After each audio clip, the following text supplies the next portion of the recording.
Voilà, bonsoir à tous. Nous arrivons à notre 8e étape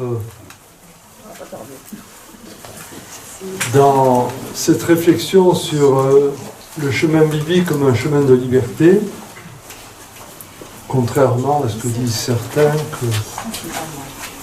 qu'on baptiserait pour éviter le péché originel. Effrayant. Voilà. Et donc ce soir, justement, nous allons aborder un thème qui m'est cher. La bonne nouvelle du royaume de Dieu, une contestation de la religion. Alors vous voyez que rien que le titre, là, déjà... Alors, pour évoquer ce thème, donc nous allons reprendre deux textes majeurs, c'est le Magnificat de Marie et les Béatitudes de Jésus, et qui m'apparaissent comme des textes qui nous font réfléchir sur ce que Jésus a refusé en termes de théocratie. Hein, vous voyez, aujourd'hui c'est un thème qui revient beaucoup, hein, la théocratie, mener le monde par la religion. Alors, pour vous proposer cette réflexion ce soir, je le ferai autour de trois auteurs qui m'ont servi comme point d'appui bibliographique. D'abord, Pierre de Berger. Pierre de Berger, ce fut un ami, un grand ami. Bon, maintenant, on a pris un peu des distances de par nos chemins ecclésiaux différents. Voilà, c'est l'ancien recteur de l'Institut catholique de Toulouse, donc prêtre du diocèse de je ne sais plus où, peu importe, et qui a écrit un bel ouvrage qui s'appelle « Je sais en qui j'ai mis ma foi ». Je vous le recommande fortement. « Je sais en qui j'ai mis ma foi », c'est aux éditions Artege, paru en 2013. Pierre de Berger, bibliste. Ensuite, un autre ouvrage aussi sur lequel je me suis appuyé, qui est beaucoup plus ancien, de René Laurentin. Alors, René Laurentin était un prêtre catholique exégète, théologien, qui a vécu de 1917 à 2017, vous voyez, donc un bon centenaire. Voilà, et qui avait écrit un bel ouvrage qui s'appelait Magnificat, Action de grâce de Marie, aux éditions des Clés de Brouwer, donc qui est paru en 1991. Et puis, un de mes maîtres à penser, qui a été mon professeur d'exégèse, notamment pour nous faire entrer dans la pensée de Saint Paul,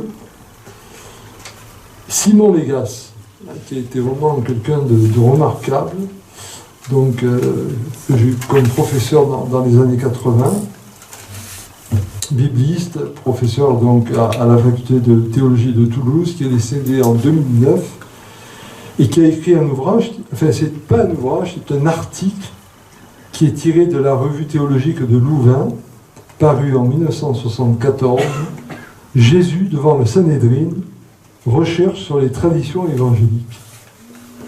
Donc le rapport de Jésus avec le Sanhédrin, et donc tout le rapport au pouvoir de l'époque. Voilà, donc 3 ouvrages seulement, mais franchement des ouvrages intéressants. Alors pour ouvrir cette réflexion que je vous propose ce soir, je dirais en introduction que dans la Bible, Premier Testament et Nouveau Testament, nombreux sont les personnages qui ont remis en cause les autorités se prévalant de Dieu. Et beaucoup en ont perdu leur vie, à commencer bien sûr par Jésus, en tant que Messie, qui est venu nous révéler qui est Dieu et qui est l'homme, et qui n'échappera pas à cette loi, selon laquelle, suivant ce que l'on dit, on peut mourir. Donc si on prend l'exemple du temple de Jérusalem, vous m'entendez bien ? Très bien, oui. Parfait. Comme je deviens sourd, je ne m'entends pas. Donc prenons l'exemple du temple de Jérusalem et de la prêtrise. au moment de la dédicace du temple, le roi Salomon a fait une prière dans laquelle il voulait maintenir l'édifice comme un lieu ouvert, et il disait ceci, je le cite dans le premier livre des rois, chapitre 8, verset 43. Lorsqu'un étranger viendra prier dans cette maison, toi, Seigneur, tu l'écouteras des cieux, du lieu où tu sièges, tu lui accorderas ce qu'il aura imploré de toi. Donc, on voit que dans la pensée de Salomon qui a voulu ce temple, il y avait ce désir de l'ouverture à l'étranger. Et en réalité, très rapidement dans l'histoire, le temple va devenir le lieu de la confiscation du religieux par un clergé qui sera très jaloux de ses prérogatives. En fait, ce ne sera pas du tout un lieu ouvert à tous les hommes, comme pouvait le poser Salomon dans sa prière, mais ça va devenir un lieu, au contraire, très fermé. Et cette dérive de la prêtrise, on la retrouve dans tout le Premier Testament, mais on va aussi la retrouver dans le Nouveau Testament. On va la retrouver notamment dans cet organe du Sanhédrin, qui était l'organe de direction du temple, et qui est décrit, notamment dans le Nouveau Testament, comme une instance de pouvoir, plus soucieux de préserver ses privilèges que d'être au service de Dieu et au service du peuple qu'il était censé représenter. Et du coup, pour lutter contre cette dérive de la prêtrise, va émerger en Israël, dès le Premier Testament, et tout au long, on pourrait dire, de la vie biblique, un autre lieu d'autorité qui sera représenté par la figure du prophète. En effet, le prophète, dans toute l'histoire d'Israël, c'est l'homme qui se lève debout tout seul, qui donc n'a comme légitimité que sa propre parole pour dénoncer les dérives de la prêtrise, pour rappeler l'exigence de la justice, et le prophète en général se lève face aux abus de pouvoir et du prêtre et du roi. Or, si je reviens sur le Premier Testament, dans le livre d'Isaïe, dans le Premier Testament, je dis bien, dans le livre d'Isaïe, le peuple disait au prophète ceci, c'est très intéressant, Isaïe chapitre 30, verset 10, le peuple disait au prophète, « Ne nous prophétisez pas des choses justes, dites-nous des choses agréables. » C'est intéressant. Dites-nous des choses agréables. En effet, dans la Bible, le vrai prophète ne caresse jamais le peuple dans le sens de son attente, mais il est là pour dénoncer les dérives, et il parle de justice, il parle du jugement de Dieu, même quand ce n'est pas agréable à entendre. Et parce que sa parole est difficile à entendre, le prophète est souvent marginalisé, il est souvent maltraité, on le fait taire ou on le discrédite. Et dès lors, le corps social cherche à se débarrasser de ces prophètes, comme on pourrait dire un corps humain se débarrasse des corps étrangers qui peuvent l'abîmer. Donc les prophètes, on peut dire qu'ils sont rarement morts dans leur lit quand on lit la Bible. Or, nous savons dans notre foi que Jésus en tant que Christ est plus qu'un prophète, puisque selon le prologue de Saint Jean, il est le Verbe incarné de Dieu, et donc en tant que Christ, il n'aura de cesse non seulement de reprendre cette tradition prophétique, mais de la dépasser, et il va défendre les publicains et les pécheurs face aux représentants du temple de l'époque. Ainsi, il est très important, alors je sais que peut-être que je vais apparaître un petit peu hérétique pour certains, mais il est très important de ne pas se contenter de proclamer que Jésus est mort pour nos péchés, comme le font la plupart des églises, mais de se rappeler que le plus grand péché que Jésus a contesté, c'est la prétention de pouvoir que s'octroie l'homme à travers la religion.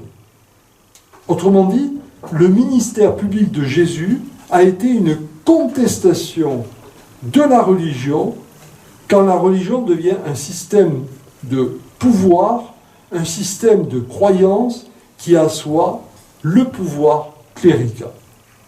Et c'est contre ce système que Yeshua, en tant que Christ, s'est élevé. Et c'est bien pour cela qu'il a été crucifié.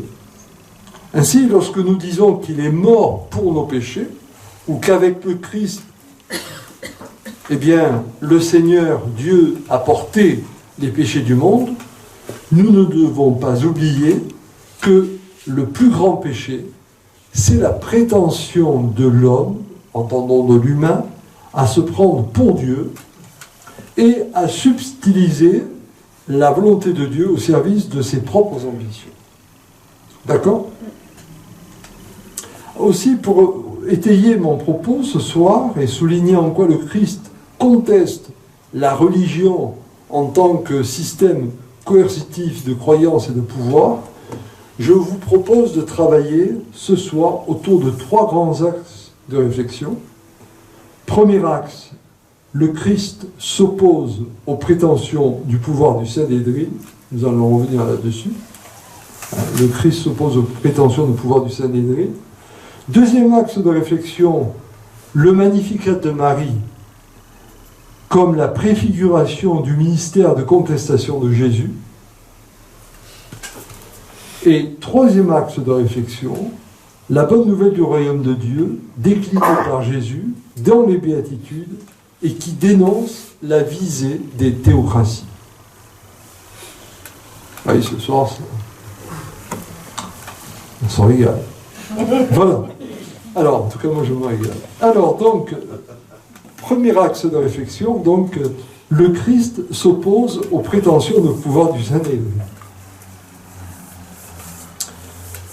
Pour évoquer et comprendre la portée de l'opposition de Jésus en tant que Christ face aux prétentions du pouvoir du Sanhédrin, je vous propose de revenir sur l'événement de l'expulsion des marchands du temple de la part de Jésus. Ah, vous connaissez ce passage où Jésus prend le fouet. Voilà. Et pour entendre l'événement dans toute sa portée, il faut commencer par se souvenir que ce que représente le temple à l'époque.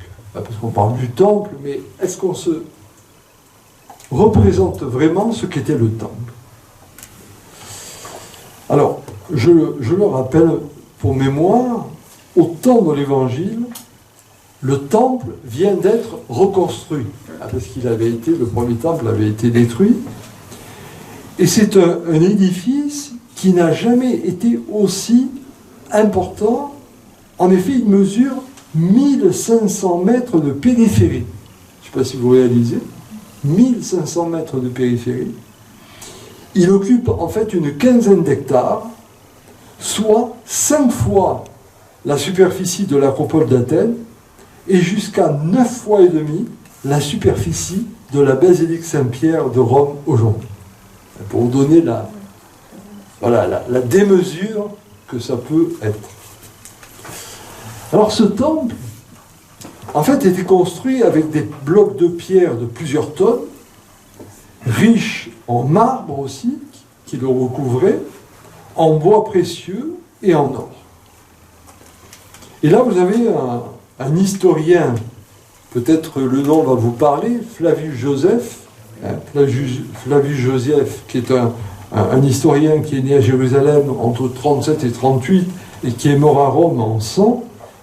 En fait, c'est un historiographe romain juif d'origine judéenne du 1er siècle, donc, qui est très reconnu, et qui raconte, avec un pesant d'emphase dans ses témoignages, que le pèlerin qui montait à Jérusalem, avant de voir la ville, était ébloui par le soleil qui se réfléchissait sur les feuilles d'or qui recouvraient la partie supérieure du temple, le dôme. Donc pour vous dire la place qu'occupait le temple dans cette petite ville de Jérusalem, parce que ce n'était pas une grande ville. Et en effet, le temple était construit selon... Alors non seulement il était très imposant, Mais il était construit selon une architecture qui reflétait toute une théologie fondée sur la religion de la séparation et de la hiérarchie. Et c'est ça qu'il faut que vous compreniez pour comprendre la portée du geste de Jésus. En effet, en entrant, on pénétrait dans une première cour qu'on appelait le parvis des païens. Et en fait, le parvis des païens, eh bien, tout le monde pouvait se rendre. C'est dans cette cour que se trouvaient alors les marchands d'animaux pour les sacrifices et les changeurs que Jésus va chasser à coups de fouet, car, précisons-le, le temple avait sa propre monnaie. Vous vous rendez compte? Ensuite, on pénétrait dans une seconde cour qui était appelée le parvis des femmes et dans laquelle seuls les Juifs pouvaient entrer. Donc là, les païens, c'était fini, c'était seulement les Juifs. Puis, de cette cour, quelques marches permettaient d'accéder au parvis d'Israël, qui alors lui était réservé aux seuls hommes, fini les femmes.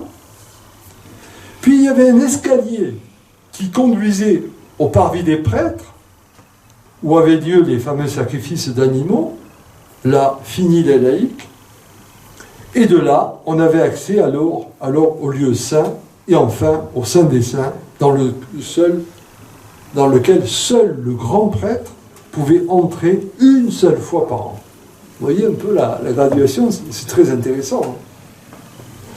Par conséquent, selon que l'on était grec, romain ou juif, femme ou homme, laïc ou prêtre, prêtre ou grand prêtre, on pouvait se tenir dans l'une ou l'autre des cours du temple, mais on n'avait pas accès à toutes les cours du temple. Et donc, en chassant les marchands, Jésus va alors contester radicalement cette religion de la séparation, cette religion du cloisonnement, qui reposait donc sur la frontière qu'il posait entre les humains selon leur naissance et selon leur fonction. Et au-delà de cette religion, ce sont donc toutes les religions qu'il va combattre dans leur prétention de pouvoir religieux, dans leur prétention de pouvoir politique, économique, donnant ainsi, dans ces prétentions, une fausse image de Dieu, et donc une fausse image de ce qu'était la proposition de salut que Dieu offrait aux hommes. Comme on peut le comprendre et le constater par ce geste transgressif au moment où Jésus va chasser les vendeurs du temple, Jésus n'a pas engagé un débat de théologiens ou de spécialistes des religions, mais en tant que Messie et dans le contexte de l'attente messianique de son peuple, il va s'opposer frontalement à tout ce système religieux de son époque. Et il va viser donc, à travers cela, tous les systèmes religieux de toutes les époques. Parce que, dans cette époque-là, on est vraiment, dans toutes les religions, au-delà du judaïsme, on est toujours dans des religions qui conduisent à la théocratie, c'est-à-dire cette prétention de la religion à régir le monde. Et aujourd'hui, c'est ce qui nous revient en boomerang. Alors bien sûr, certains nous parlent de la laïcité, mais malheureusement, ils en parlent de façon un petit peu dévoyée et deviennent eux-mêmes des grands prêtres de la laïcité. Ils fondent une nouvelle religion profane, mais c'est pas mieux. En tout cas, c'est pourquoi le récit des marchands du temple rejeté par Jésus est situé à un endroit stratégique des évangiles synoptiques, c'est-à-dire juste après les rameaux, à l'entrée de la Semaine Sainte. Ça veut dire que au moment où Jésus va ouvrir ce qu'on appelle la Semaine Sainte, il commence par dénoncer frontalement et fondamentalement le système de la religion. Et donc par ce geste que l'on peut qualifier de prophétique, Jésus, qu'a-t-il fait? Il a touché au pouvoir religieux, bien sûr, au pouvoir politique et aussi au pouvoir économique. Parce que le monument que je viens de vous rappeler, si fabuleux dans sa prétention architecturale, c'était une formidable machine économique aussi. On estime environ à 20 000 le nombre d'ouvriers qui étaient employés constamment, en permanence, pour la réparation et pour l'entretien du bâtiment. 20 000. Et je ne vous parle pas des milliers de prêtres qu'il fallait, qui se relaient pour assurer plusieurs centaines de sacrifices d'animaux quotidiens. Et au moment des grandes fêtes, c'était plusieurs dizaines de milliers d'animaux qui étaient ainsi sacrifiés. Donc, toute l'économie de Jérusalem, avec ses hôteliers, avec ses tanneurs, avec ses boulangers, avec ses marchands d'animaux, avec ses marchands de souvenirs, toute l'économie de Jérusalem s'était ainsi organisée autour de la vie du temple. C'est pas sans nous rappeler peut-être ce qu'on peut trouver quand on va à Rome, ou quand on va à Lourdes, ou dans certains sanctuaires, voilà.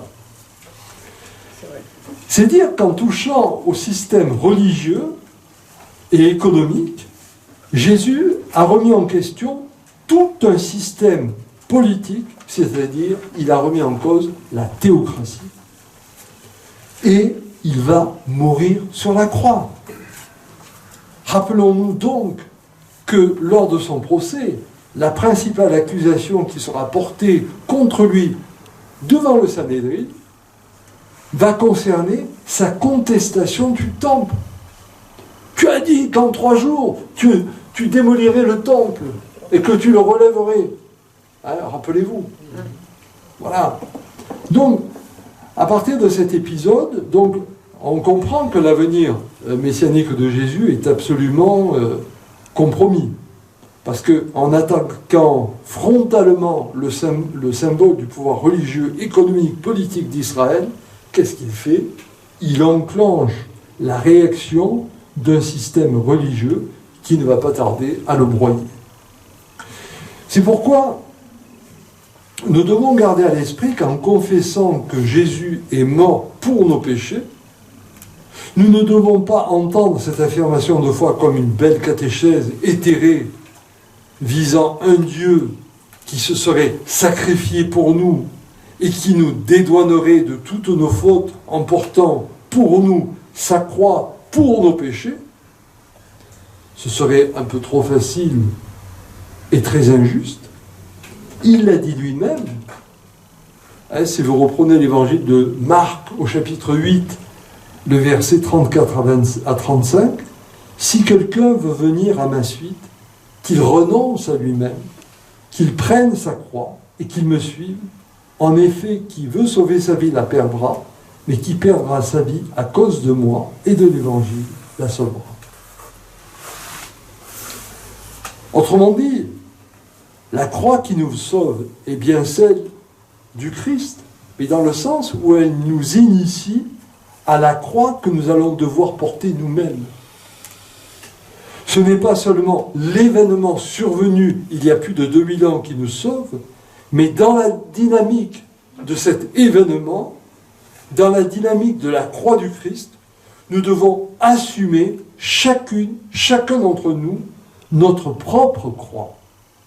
Et assumer la croix revient à dire que nous devons assumer cette contestation qu'a portée le Christ de la théocratie, entendons de ce pouvoir de confusion entre politique et religieux. Autrement dit, c'est la religion comme système de croyance et système de pouvoir qui est contestée lorsqu'elle est un système de pouvoir qui impose un pouvoir humain à d'autres humains.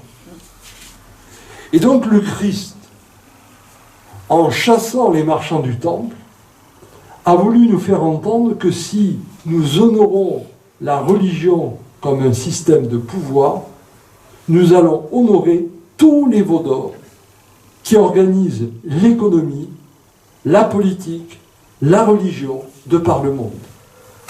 Et surtout, ces pouvoirs religieux donnent toujours une image d'un Dieu qui impose un pouvoir sur l'homme. Alors que le Dieu révélé par Jésus le Christ est bien celui de la miséricorde, est bien celui du pardon, il est bien celui de l'amour qui nous propose un salut, une liberté, une sortie de tous nos enfermements pour devenir des vivants, comme le disait le grand saint Irénée au IIe siècle. La plus grande gloire de Dieu, c'est l'homme vivant. Voilà. Donc, tel est le sens profond de la contestation de Jésus face au pouvoir du Sanhédrin à son époque. Et au-delà du Sanhédrin, c'est une contestation de toutes ces prétentions humaines lorsque on va faire de la religion un système idéologique de pouvoir religieux.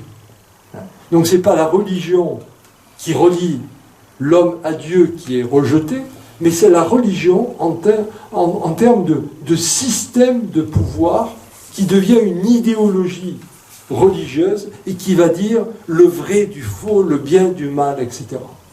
Vous comprenez ? Et ça, c'est très important.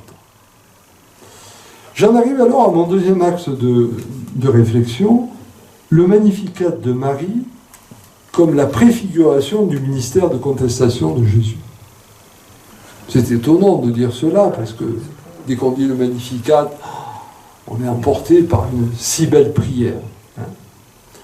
Parce qu'en effet, ce qu'on appelle habituellement le Magnificat correspond à cette prière de louange de Marie que l'on retrouve chez l'évangéliste Luc, lorsqu'elle va rencontrer donc Marie, sa cousine Élisabeth, peu après qu'elle ait eu cette annonce de l'ange Gabriel que l'Esprit Saint viendrait sur elle et qu'elle enfanterait le Fils de Dieu.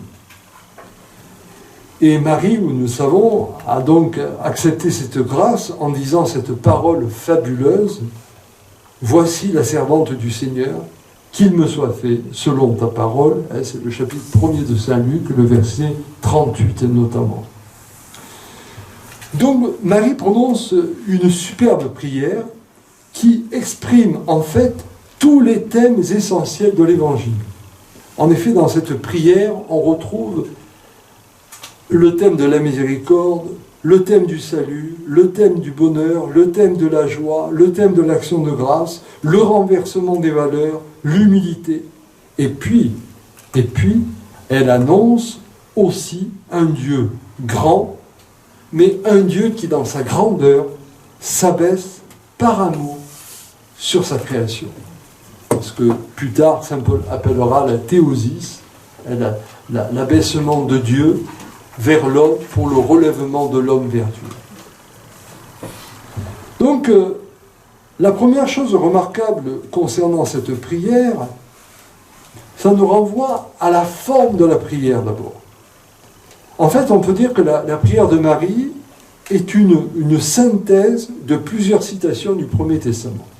Autrement dit, Marie ne dit pas simplement son émotion, mais Marie, en disant cette prière, elle s'appuie sur toute la tradition de l'Écriture sainte.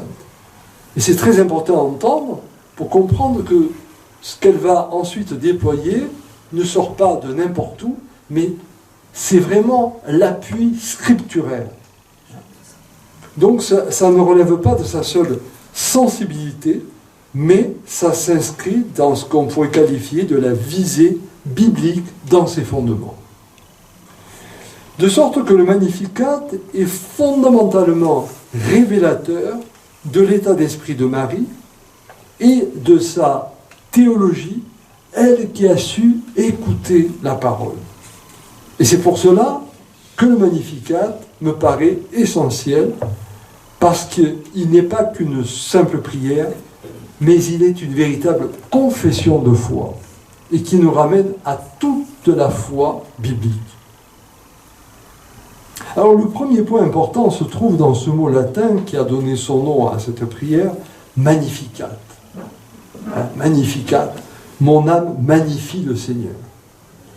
C'est le point de départ fondamental. Autrement dit, il s'agit de donner à Dieu une place suffisamment élevée dans notre vie, que Dieu ne soit pas une sorte d'accessoire ou une sorte d'opium, mais la chose la plus haute, la plus essentielle de notre vie. Non pas croire en une religion faite de préceptes humains qui révèlent des pouvoirs, mais croire au vivant qui nous appelle à la vie.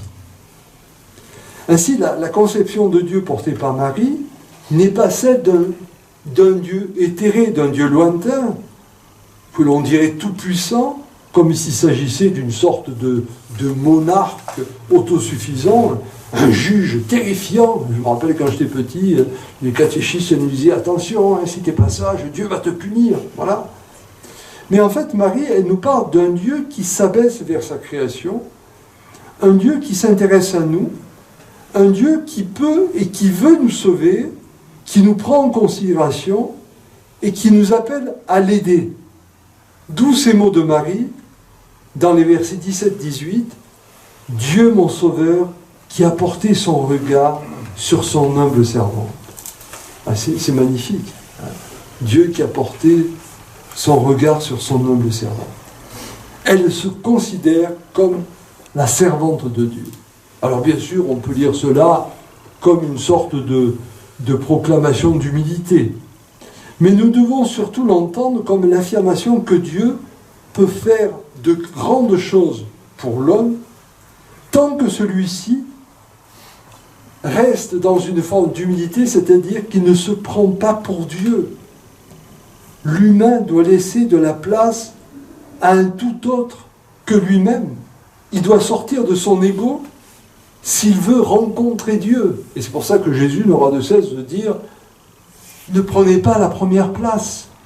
Les premiers seront les derniers seront les premiers. » Alors nous, on l'a entendu dans des histoires de morale où je ne dois pas me montrer le premier. Non, non, c'est que mon ego ne prenne pas toute la place intérieurement, et alors extérieurement, je vais aussi admettre de la place pour l'autre, mon frère. Et c'est pour ça qu'il y a toujours ce rapport entre aime ton Dieu et aime ton prochain. Voilà, donc ce n'est pas une simple humilité, mais c'est vraiment ramener l'humain à sa véritable place. Mais cela ne veut pas dire pour autant que l'homme soit rien par rapport à Dieu. S'il est serviteur, il est dans un rôle où il va jouer la fonction d'intendant, de collaborateur. Rappelez-vous qu'au jour de la résurrection, Jésus se présente à Marie d'abord sous les traits d'un jardinier. L'intendant, c'est celui qui doit jardiner le monde de Dieu. Voilà. Donc, il y a non pas une passivité dans l'attitude de Marie, le serviteur n'a pas à attendre que le maître fasse tout pour lui ou à sa place. Au contraire, c'est cet intendant qui va devoir agir de par le monde. Mais il va devoir agir en étant à l'écoute de celui qui l'appelle, de celui qui le conseille, de celui qui chemine avec lui.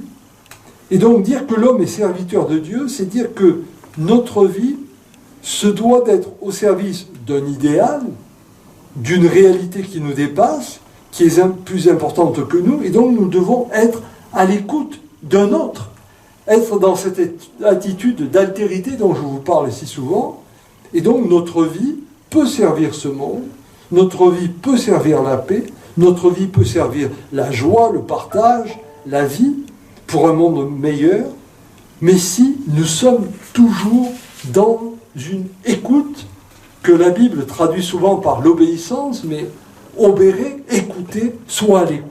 Et Marie est à l'écoute. Marie comprend donc que le bonheur ultime, c'est d'être dans une co-responsabilité, je fais avec. Et c'est dans la mesure où elle comprend que le bonheur, c'est de faire avec, qu'elle sera capable d'enfanter le Messie, le Christ. Christos, ça veut dire celui qui est oint. je me laisse oindre par un autre. Ainsi, Marie nous apprend que tous, nous pouvons et nous devons donner naissance dans nos vies au Christ.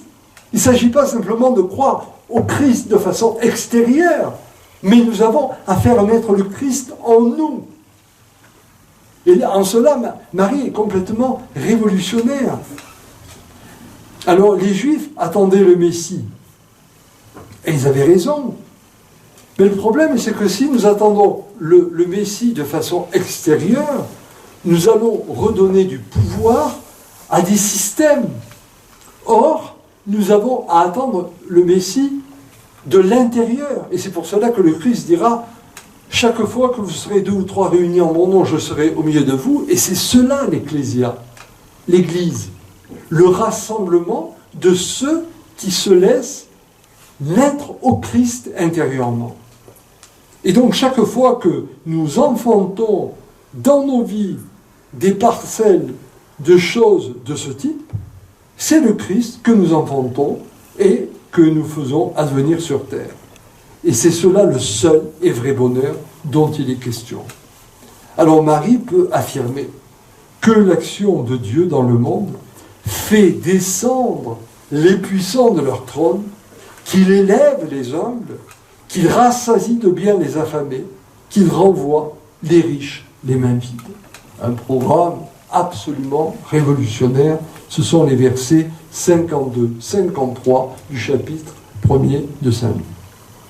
Alors il ne faudrait évidemment pas croire que Dieu s'occuperait de détrôner les tyrans politiques. Sinon, il y a longtemps qu'on n'en aurait plus. Et ma foi, ils ont tendance toujours à remettre cela. Hein? Voilà. Il ne s'agit pas non plus d'entendre que Dieu s'occuperait de donner de l'argent aux pauvres. Ce serait trop facile, hein? Je siffle Dieu et puis tous les problèmes sont réglés. Mais ce qu'il faut entendre, c'est que le Dieu auquel se réfère Marie, c'est le Dieu des renversements, c'est le Dieu des bouleversements. Ainsi, en Dieu, les valeurs humaines sont inversées. Le plus grand n'est pas forcément le plus puissant, le plus pauvre n'est pas celui forcément qui n'a pas d'argent. Et puis, alors là, on pourrait citer beaucoup de paraboles de Jésus dans le Nouveau Testament. Hein. Et puis avec Dieu, donc tout est possible. Il n'y a pas de déterminisme, il n'y a pas de fatalité, il n'y a pas de situation désespérée.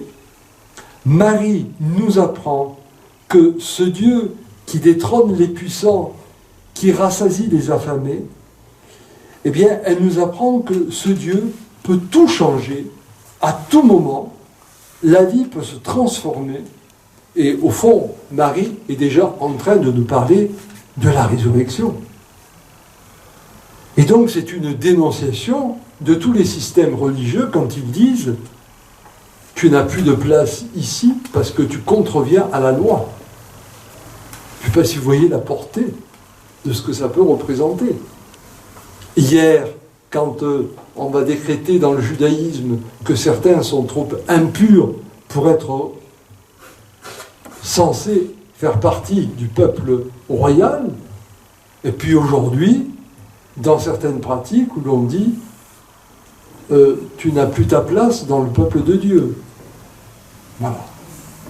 C'est dire que Marie reprend à son compte, bien sûr, la foi de tout le peuple d'Israël, et d'ailleurs, elle le dit à la fin, elle rappelle les promesses qui ont été faites à Abraham, depuis Abraham, faites à nos pères depuis Abraham, donc elle s'inscrit bien dans l'attente du peuple d'Israël, mais pour nous faire comprendre qu'il s'agit d'entendre qu'il y a une possibilité de toujours renaître, et donc ainsi, avec Dieu, nous sommes véritablement dans l'accomplissement des promesses. L'accomplissement de la promesse, c'est ma capacité à accueillir celui qui vient se donner à moi.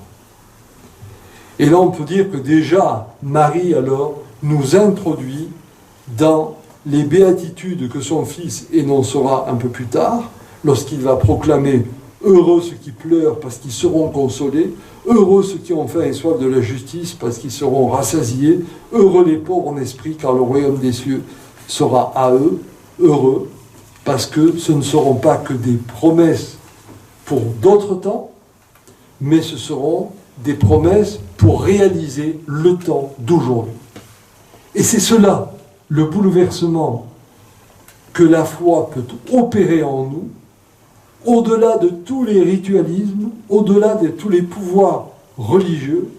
Et c'est à cela que Marie nous invite à travers sa prière du Magnificat, c'est-à-dire nous préparer à accomplir la promesse messianique de la joie, du bonheur, de la paix, de la vie, si nous sommes capables de faire naître, comme elle va faire naître le Christ en elle, dans une crèche, autrement dit, faire naître le Christ en nous, dans notre propre crèche, parce que nous aurons toujours tendance à dire « mais je ne suis pas digne », mais ayons le courage, dans notre indignité, de faire naître le Christ en nous.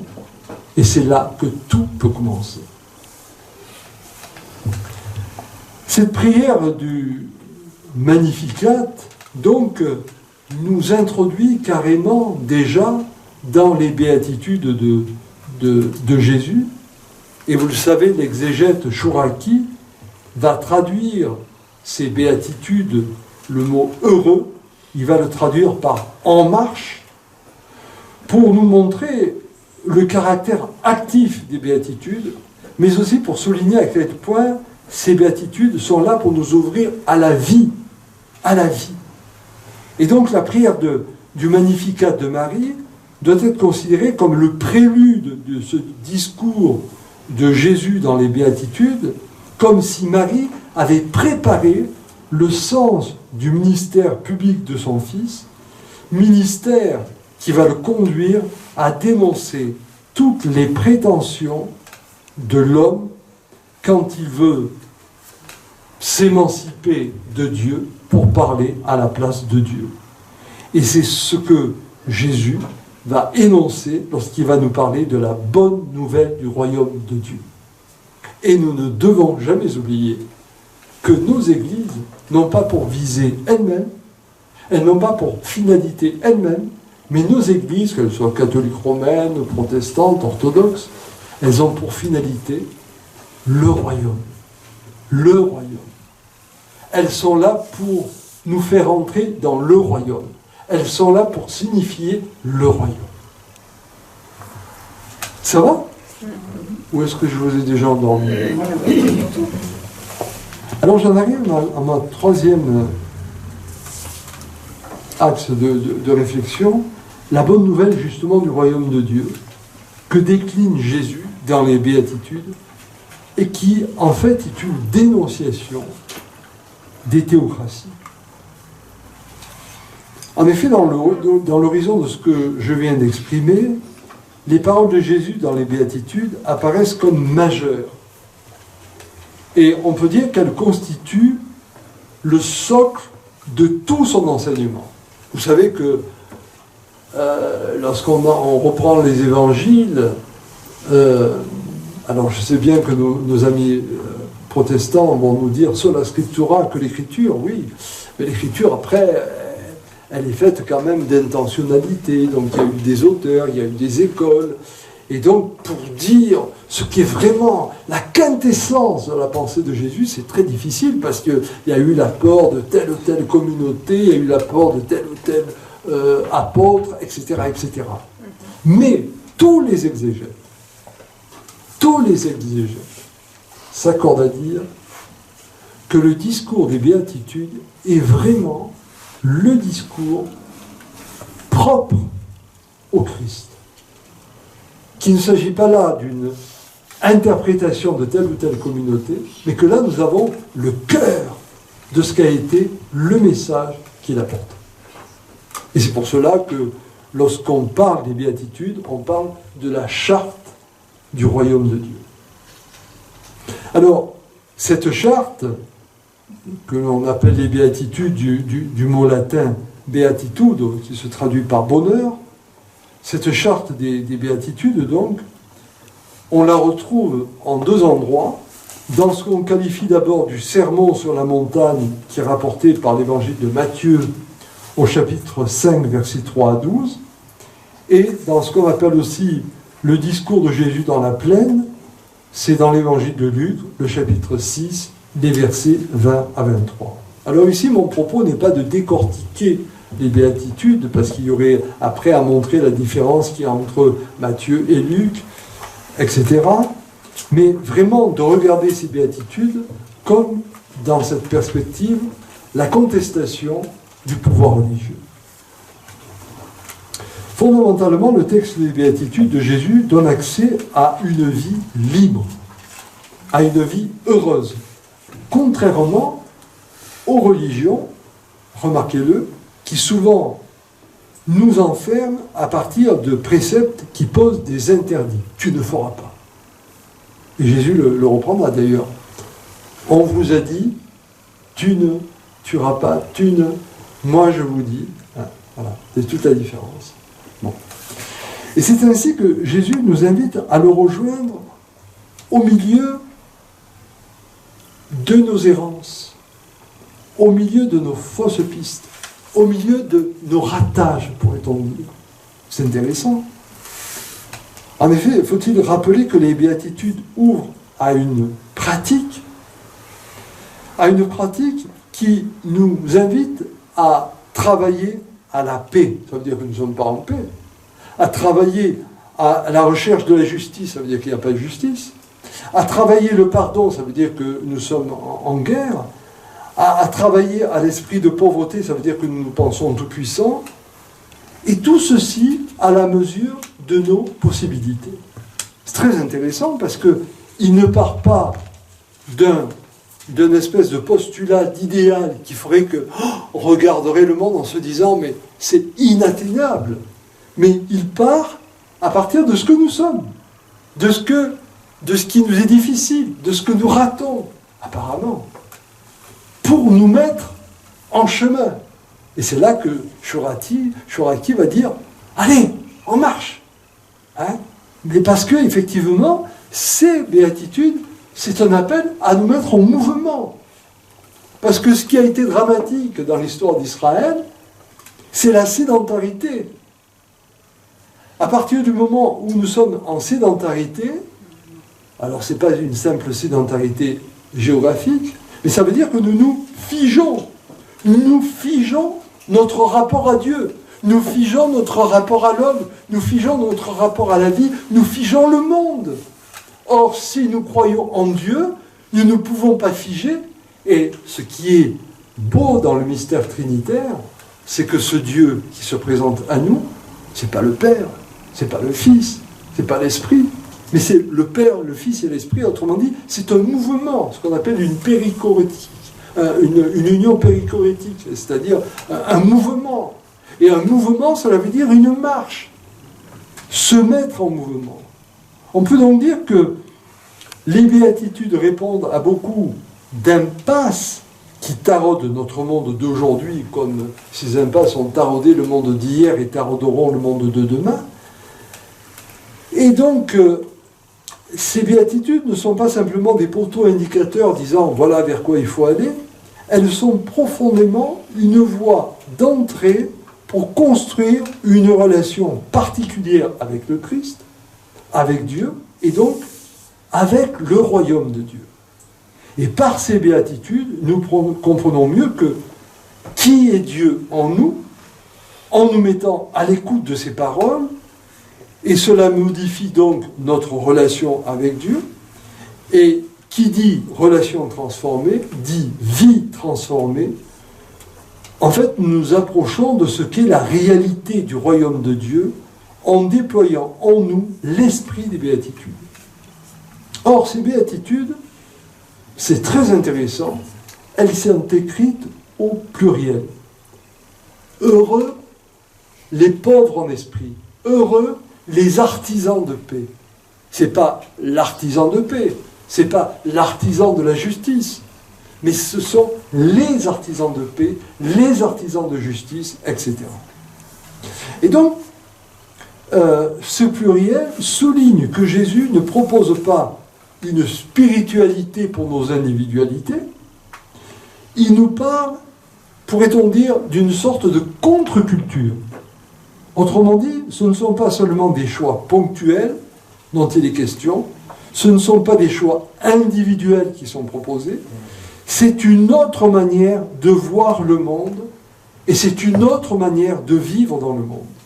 C'est cela le sens profond du royaume de Dieu dont les béatitudes deviennent, on pourrait dire, les harmoniques, la charte du royaume divin voulu par le Père et que le Fils révèle.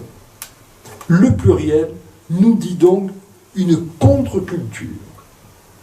Et ce royaume de Dieu dont nous parlent les béatitudes délivrées par Jésus se découvre comme une contre-culture par rapport au phénomène de la théocratie qui s'appuie sur une société de la peur, ce qui génère toujours de la frustration, du malheur. Et quand l'exégète Chouraki propose de traduire bienheureux par en marche, il évoque en réalité la rectitude de l'homme en marche, et ce faisant, il souligne toute la proposition révolutionnaire des béatitudes qui invite à ce que les humiliés, les endeuillés, les humbles, les affamés, les assoiffés de justice, les cœurs purs, les faiseurs de paix, les persécutés pour la justice, eh bien, se mettent en marche, aillent vers cela. Et donc, dans le contexte de l'époque de Jésus, donc de ce pays de la Palestine, n'oublions pas que les petits, les lépreux, les impurs, ils étaient déclarés hors la loi par les religieux juifs. Ils n'avaient que le droit de se taire, ils n'avaient que le droit d'être à la périphérie de la société parce qu'ils étaient déclarés impurs. Rappelez-moi, où est né Jésus? Dans une étable, au milieu des bergers, au milieu des animaux, avec les impurs, à la marche. Donc, quand il vient, ce même Jésus, déclarer heureux les petits, les exclus, les lépreux, etc., qu'est-ce qu'il fait? Eh bien, en fait, il les invite à prendre en main leur destin, et donc, c'est un discours absolument subversif. Car cela revient à dire que leur malheur n'est pas dû à une punition du ciel. Et vous vous rappelez, Jésus, chaque fois qu'on lui amène un malade, on dit, on t'amène ce malade, il est impur parce qu'il porte le péché. Parce que s'il a un handicap, c'est qu'il y a un péché qui court sur lui ou sur toute sa lignée, dans le transgénérationnel. C'était la foi de l'époque. Des fois, c'est la foi encore que l'on peut retrouver ici ou là.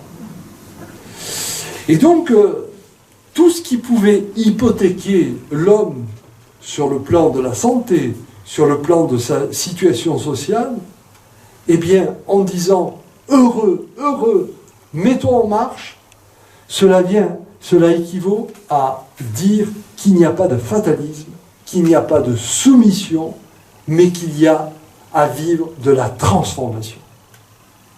Et c'est pour cela qu'un jour, les pharisiens et les membres de l'aristocratie sacerdotale, d'une part, en accord avec la puissance d'occupation romaine d'autre part, vont réaliser une sorte d'union sacrée et vont s'entendre pour faire quoi? Pour condamner à mort celui qui avait prononcé de telles paroles et qui avait mis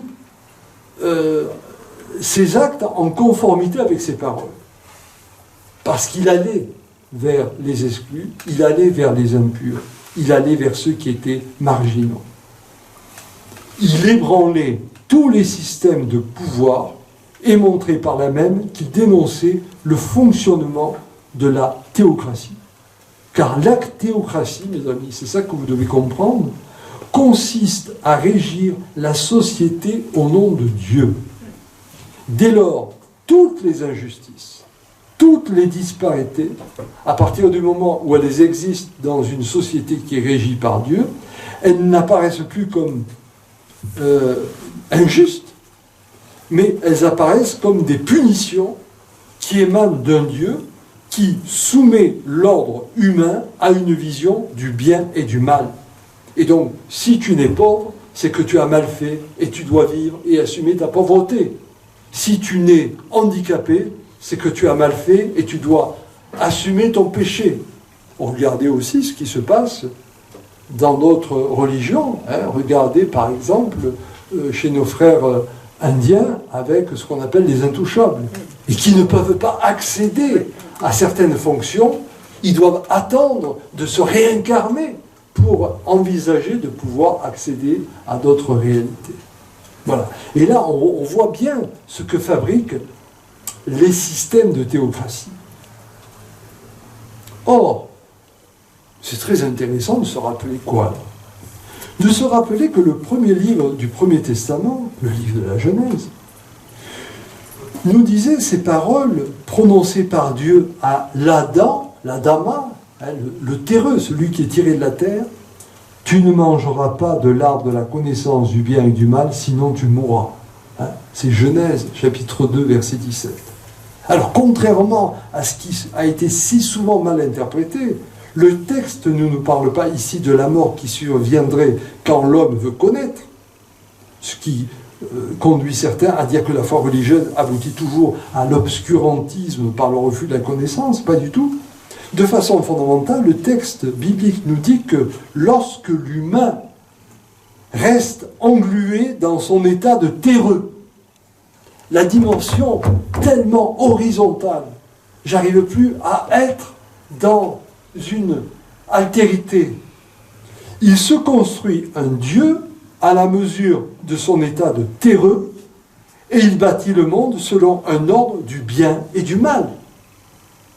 Et dès que l'homme, au nom de l'idée qu'il se fait de Dieu, énonce le bien et le mal, il ne peut qu'aboutir à la mort.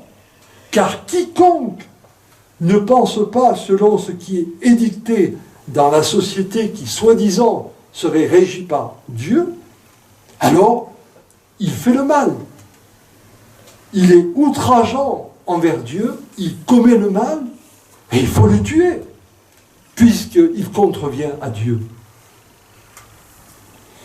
C'est une manière de légitimer toutes les injustices qui prennent un caractère sacré, un caractère inviolable, en ce qu'elles se prononcent au nom d'un pouvoir intemporel. D'où la soumission, d'où toutes les formes d'esclavage, d'où toutes les inégalités. Alors bien sûr, là on pourrait donner des exemples à gogo, je ne vais pas le faire ce soir, mais bien sûr, on se rappelle la Sainte Inquisition, bien sûr, on se rappelle des guerres de religion, bien sûr, on se rappelle tellement de choses. Or, le Christ, à travers les béatitudes, conteste totalement une telle vision de la société. Et il appelle non pas à la soumission comme l'expression d'une volonté de Dieu devant le monde injuste que lui, Dieu, aurait voulu, mais au contraire, il renverse les valeurs en promouvant un chemin de liberté et de vie. Et là, non seulement il conteste le pouvoir de la religion, mais il conteste aussi le pouvoir de ceux qui veulent sortir de la religion en se fabriquant le Dieu de la raison.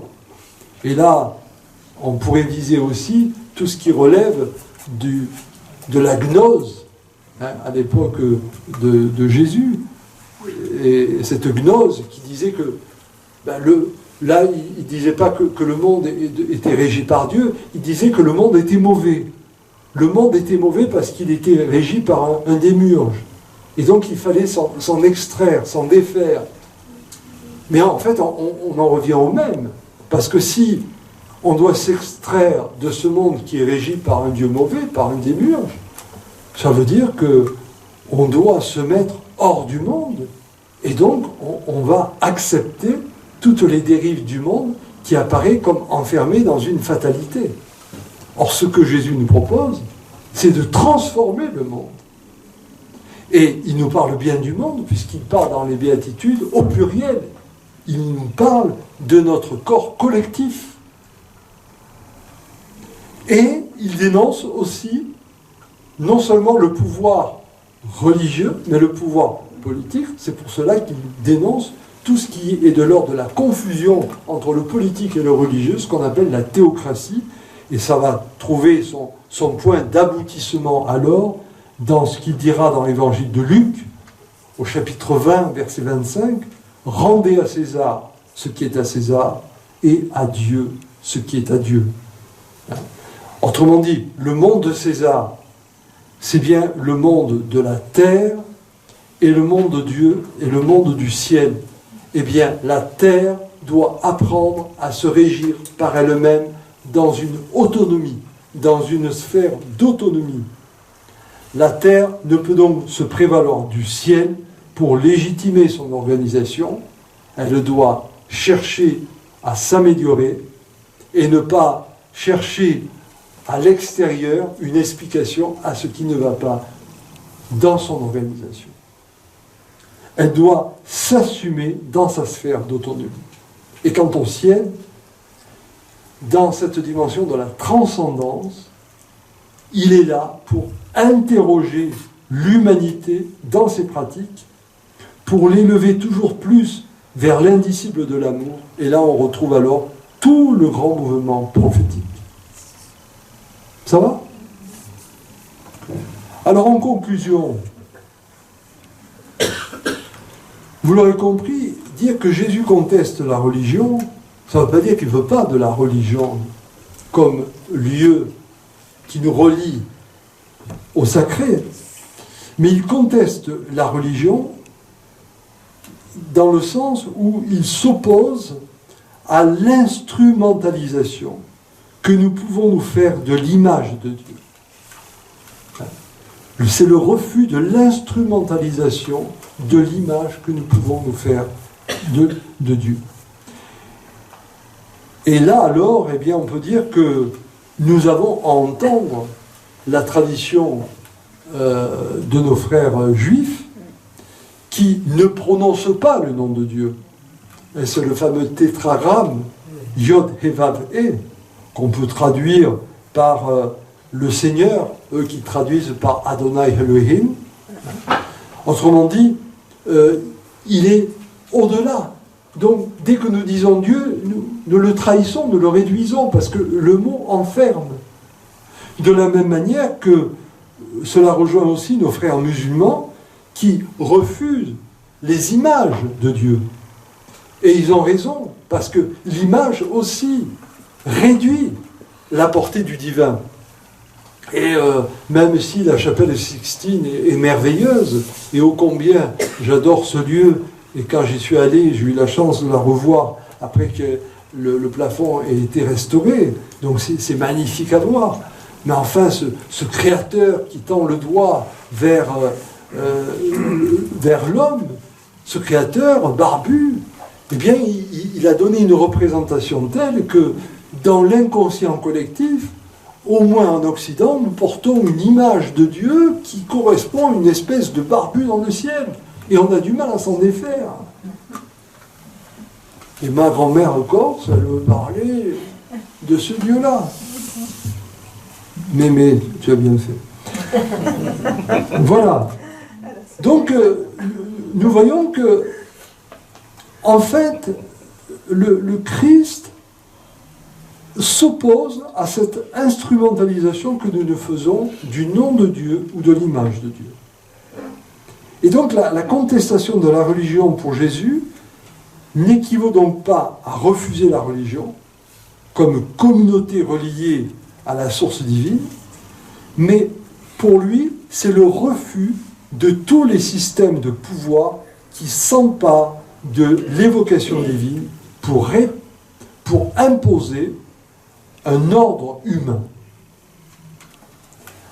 Alors malheureusement, et notamment depuis le IVe siècle, avec la conversion de l'empereur Constantin, on peut dire que le christianisme dans son ensemble a quitté cet esprit des béatitudes qui rappelle que l'Église devrait avoir pour seule visée le royaume de Dieu et que le christianisme, eh bien, peu à peu, il est devenu une religion. Et il est même devenu, à partir de Constantin, une religion d'État. Et là, pour le coup, complètement dans la théocratie. Puis on aboutira quelques siècles plus tard avec le pouvoir royal, ce pouvoir divin qui relève du droit de Dieu. Voilà. Le roi devient le représentant de Dieu. Donc, on peut dire qu'à partir de Constantin, on va avoir les incohérences invraisemblables qui vont se développer entre les églises qui font référence au Christ, qu'elles soient catholiques, protestantes, orthodoxes, et la réalité du discours qui est porté par Jésus dans les évangiles, parce que ces églises, peu à peu, sont devenues des religions. Et on peut dire que, malheureusement, cela tient à la caractéristique de la religion, quelle que soit sa confession de foi, pas que les religions chrétiennes, parce que la religion, eh bien, elle devient très vite une idéologie. Et l'idéologie, c'est d'avoir un a priori. L'idéologie, ce qui définit l'idéologie, c'est que j'ai un a priori sur la réalité. L'idéologie du marxisme, c'est de partir de l'a priori de la lutte des classes et de dire que le monde a toujours existé à partir d'une lutte de classes. Et Karl Marx va relire toute l'histoire, depuis les commencements, à l'aune de cette lutte des classes, ce qui est très réducteur. On peut lire aussi, donc, l'histoire dans l'a priori d'un Dieu du bien et du mal. Or, si nous entrons dans la réalité du Dieu mystérique, c'est-à-dire de celui que l'on ne peut pas définir, ou tout au moins que l'on devrait définir de façon très humble, eh bien, cela nous met dans un questionnement. C'est-à-dire que là, réellement, le rapport à Dieu devient un rapport à un questionnement. Un questionnement où nous sommes toujours dans une nécessité de nous remettre en cause. Vous savez, c'est pour cela que j'aime beaucoup la théologie apophatique. La théologie apophatique, elle ne dit pas qui est Dieu. Elle ne dit pas qui est l'homme. Elle dit ce que Dieu n'est pas. Elle dit ce que l'homme n'est pas. Donc, elle part de ce qui n'est pas pour essayer de nous faire approcher de ce qui est, mais on reste devant le mystère. Et partant de là, donc, on peut avoir des dogmes, c'est-à-dire des définitions de foi qui vont nous permettre de tâtonner vers, mais refusons tous les dogmatismes. Refusons tous les dogmatismes, et finalement, eh bien, cette conception que le Christ nous propose à travers son Église, c'est la conception que l'on retrouve dans la fameuse question posée par Dieu à Adam au chapitre 3 de la Genèse, au verset 9. « Adam, où es-tu ? Adam, où es-tu ? Où es-tu dans ta conscience ? Où es-tu face à l'injustice ? Où es-tu face à ce qui détruit le vivant ? Où es-tu » Et vous voyez, si cette question, eh bien, notre brave patriarche russe se la posait, il n'irait pas bénir les canons de M. Poutine. Si nos braves responsables juifs aujourd'hui étaient dans cette question, il n'irait pas dire que pour faire vivre Israël, il faut commencer d'abord par tuer 34 000 Palestiniens. Et là, on voit bien que dès que nous entrons dans la religion, nous entrons dans des systèmes où nous justifions des choses au nom de Dieu. Au nom de Dieu, on va vouloir reprendre une terre. Au nom de Dieu, on va vouloir construire un empire. Au nom de Dieu. Alors que ce Dieu, c'est celui qui vient nous interroger dans la conscience. Où es-tu? Et c'est aussi la question que Jésus posait à ses apôtres, rappelez-vous, dans le chapitre 16 de Matthieu, pour vous qui suis-je? C'est la même question. Donc, la religion, sous toutes ses formes, et dans toutes les confessions de foi, je ne parle pas que du christianisme ici, demeure une insulte à Dieu tant qu'elle se présente sous les traits des systèmes de croyance et de pouvoir.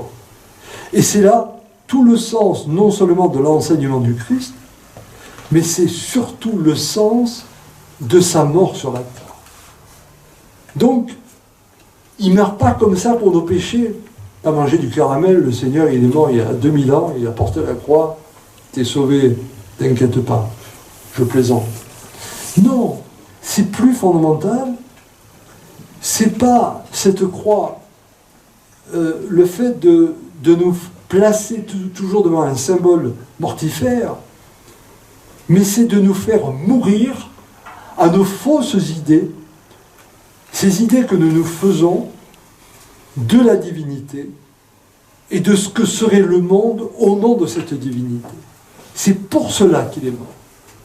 Et c'est pour cela aussi qu'il est ressuscité. C'est pour cela qu'il s'est proclamé le Fils de son Père. Et c'est pour cela aussi qu'il a dénoncé le messianisme politico-religieux de son époque. Et ce faisant, bien sûr, il a remis en cause le pouvoir clérical des prêtres d'Israël. Il a remis en cause aussi le pouvoir de César, dans sa prétention à se proclamer le Dieu sur terre. Rappelez-vous, César est Dieu sur terre.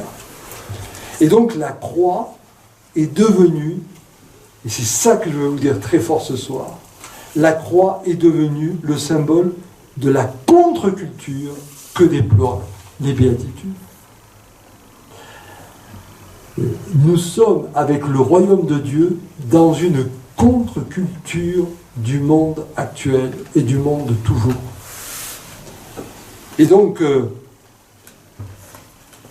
c'est finalement le refus d'un homme qui se soumet à un soi-disant diktat divin, c'est la proclamation de la révolution qui ira jusqu'à l'événement de la résurrection. C'est ce que nous verrons le 15 mai prochain et le 12 juin prochain, lorsque je vous parlerai respectivement et de la croix et de la résurrection du Christ. Voilà ce que je voulais vous dire ce soir sur la contestation de Jésus des théocraties. Je vous remercie de votre attention. Et maintenant,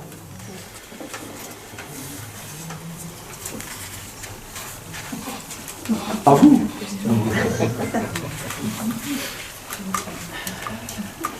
On est dans l'actualité, reconnaissez-le. Non? Complètement. Peut-être que vous n'avez pas écouté la radio, ou pas lu les journaux.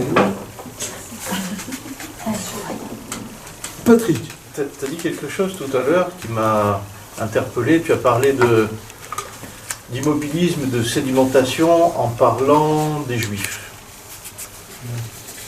Si j'ai bien compris ce que tu as dit. Et alors que moi, il me semble au contraire que les Juifs qui interprètent sans cesse les textes, qui sont sans arrêt en train de remettre en question ce qui a été dit avant et de réfléchir à ce qui a été écrit, me semble l'inverse de l'immobilisme, dans leur pensée en tout cas. Qu'est-ce que tu as voulu dire par là? Est-ce que tu peux éclaircir ce que tu as... Alors, quelque part, tu as raison. C'est vrai que là, ça c'est très intéressant, les fameux midrash, donc ces interprétations incessantes de la Torah, et les midrash qui ont une valeur aussi importante que le texte lui-même de la Torah. Donc on est constamment dans des interprétations, et le mot interprétation, herméneutique, n'est pas du tout une dévaluation du texte, donc c'est pas du tout péjoratif. Mais ce que je voulais dire, c'est que là c'est au niveau du Premier Testament. Ce qui a été terrible, c'est quand Israël va quitter le nomadisme où il chemine dans le désert en portant l'arche d'alliance pour s'installer en pays de Canaan et construire le temple et dire Dieu est là dans le temple. C'est ça qui va devenir dramatique, parce qu'à partir de là, eh bien, quelque part, il va se figer.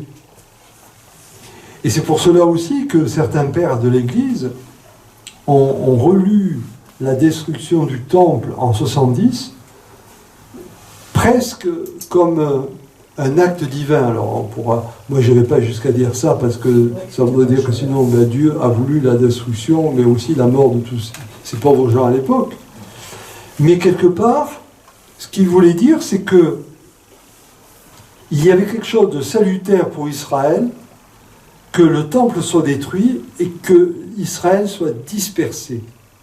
Et que le véritable Israël, c'est pas l'Israël d'aujourd'hui qui veut absolument, au nom d'un sionisme, se cantonner dans la terre de Palestine et en chassant donc les pauvres Arabes qui étaient là. Je ne dis pas non plus qu'ils n'ont pas le droit d'y être. C'est pas ça que je dis. Mais je veux dire par là que le véritable Israël, ça a été l'Israël de la diaspora.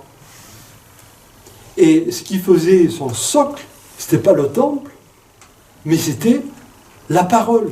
Et si Israël, en tant que peuple, a pu perdurer pendant 2000 ans, c'est que justement, il a mendiqué cette parole. Et qu'il soit en Europe, en Amérique, n'importe où, le juif est resté juif parce qu'il était attaché à cette parole. C'est ça.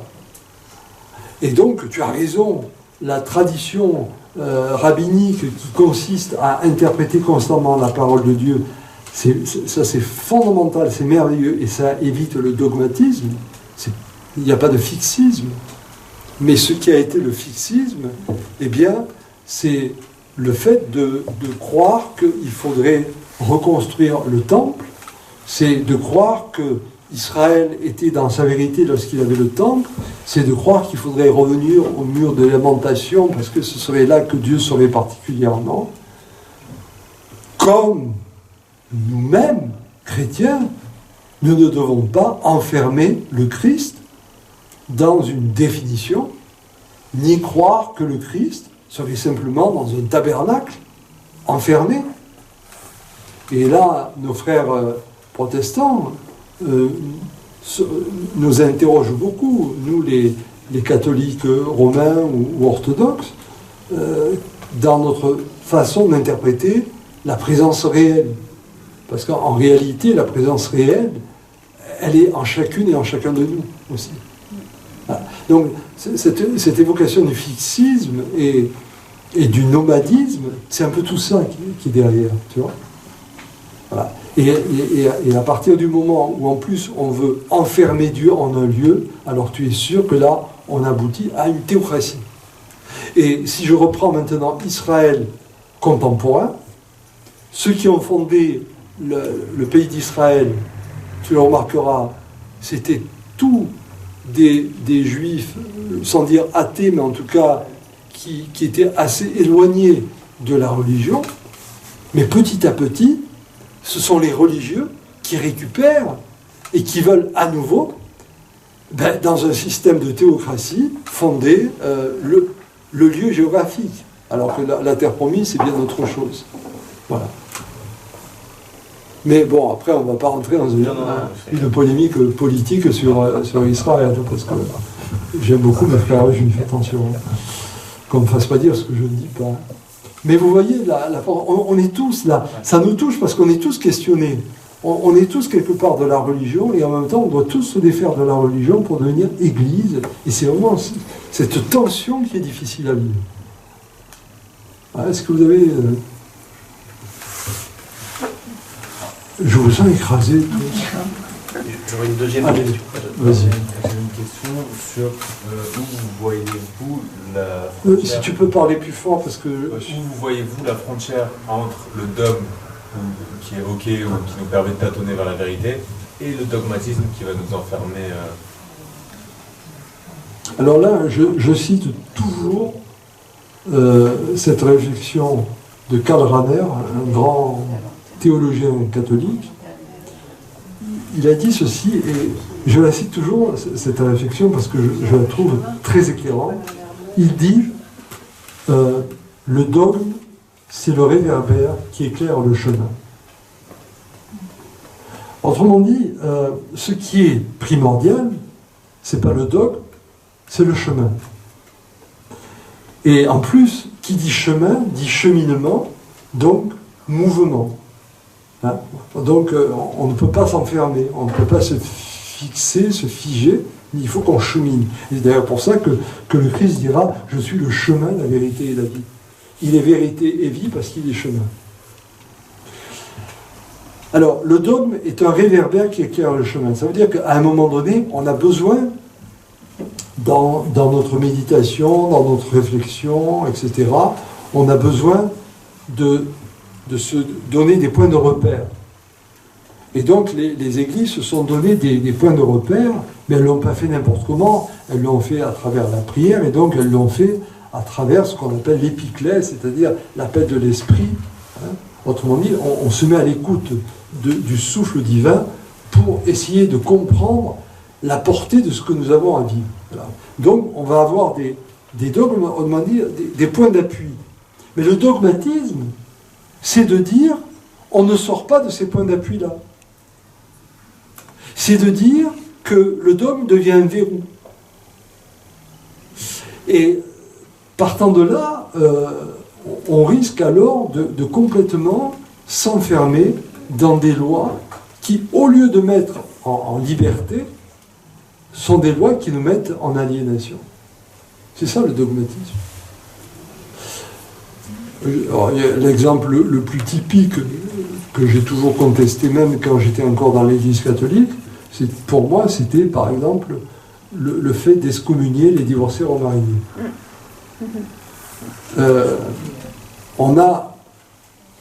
On pourrait dire un dogme de foi, une affirmation de foi, hein, c'est de dire que le Christ est mort et ressuscité.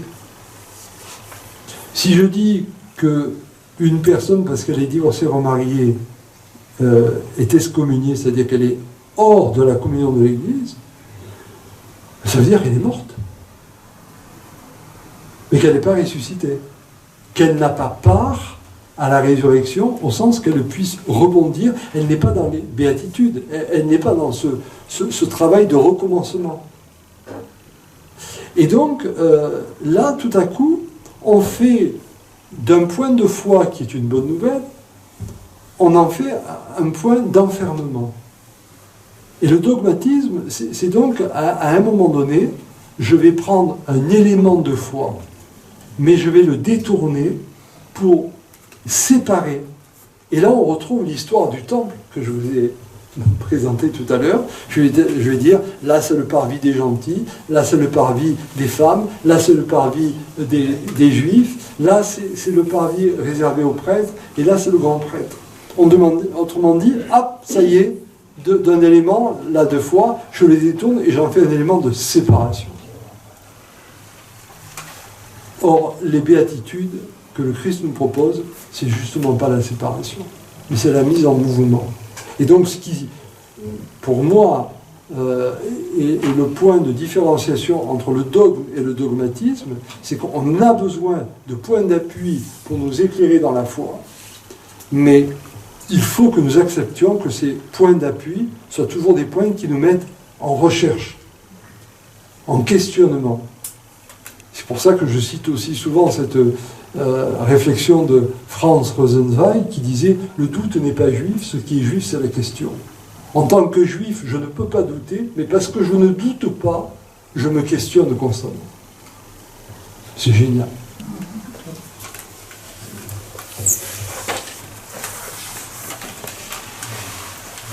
Alors... Est-ce que j'ai droit à une autre question?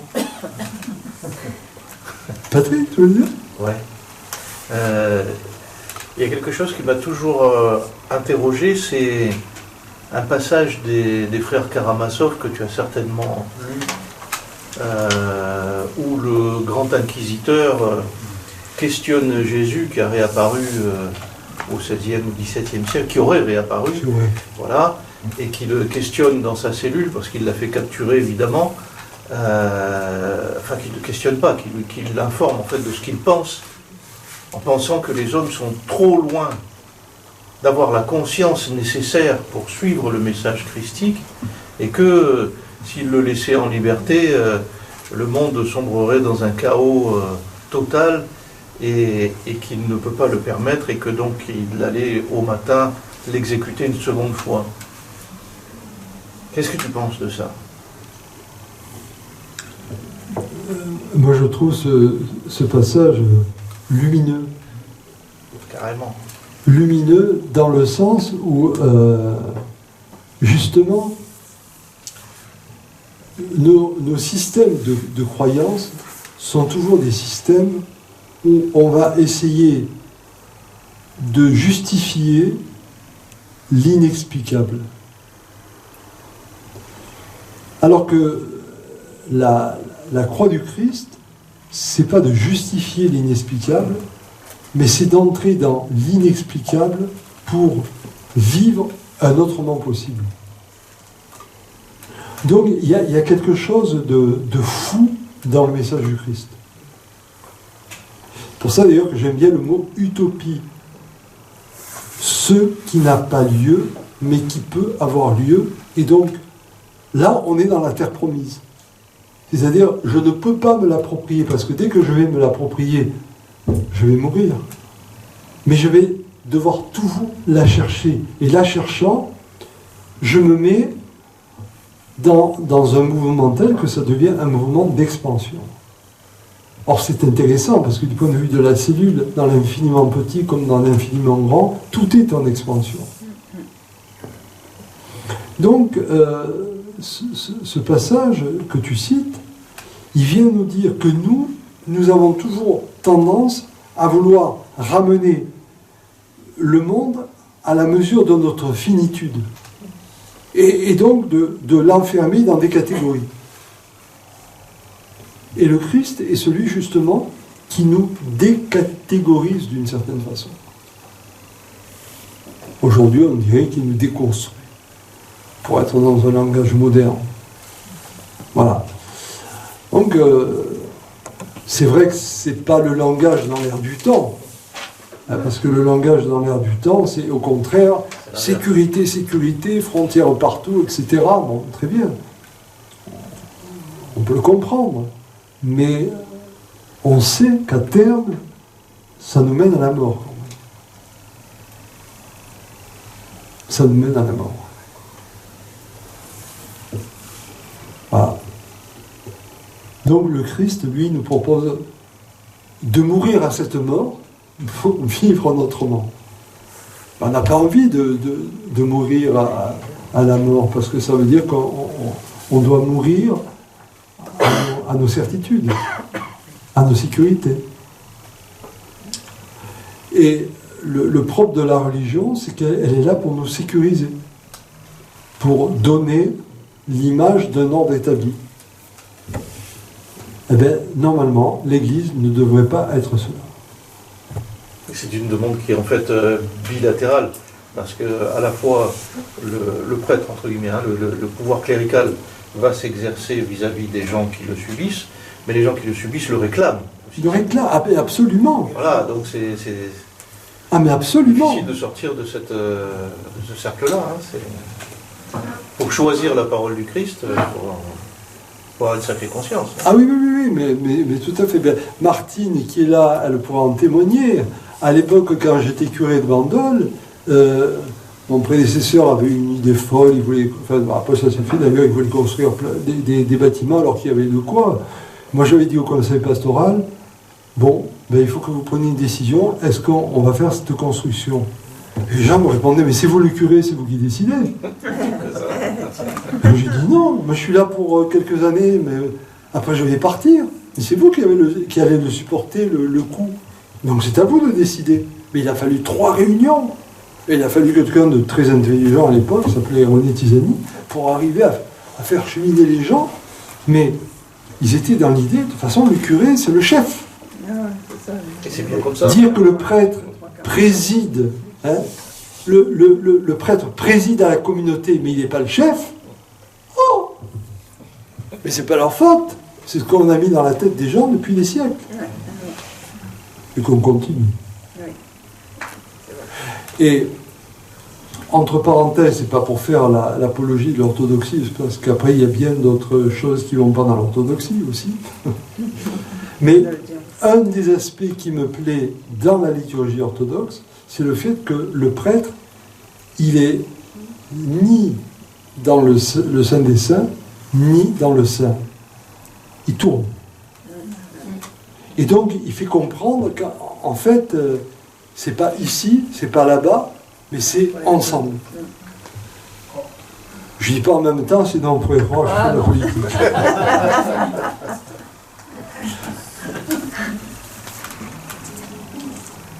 D'autres que... Oui, Malena, tu veux dire? Peut-être, je ne sais pas si je vais arriver à le formuler, mais c'est par rapport à Marie et le Magnificat.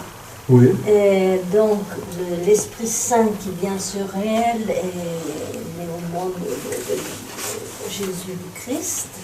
Et en même temps, par rapport à ce que tu disais, qu'elle reprend toute la foi donc, et les promesses. Et quelque part, dans ce cas-là, on dit que l'Esprit Saint, c'est plutôt le côté féminin de Dieu. On le dit souvent, ça. Le roi. La roi. La roi. La roi. Voilà. Et quelque part, je me dis, mais finalement, c'est vraiment aussi au niveau spirituel qu'elle enfante, là. Mais par l'esprit toujours. Est-ce que tu comprends ce que j'essaie de dire? Il y a un côté féminin dans cet enfantement de la foi, enfin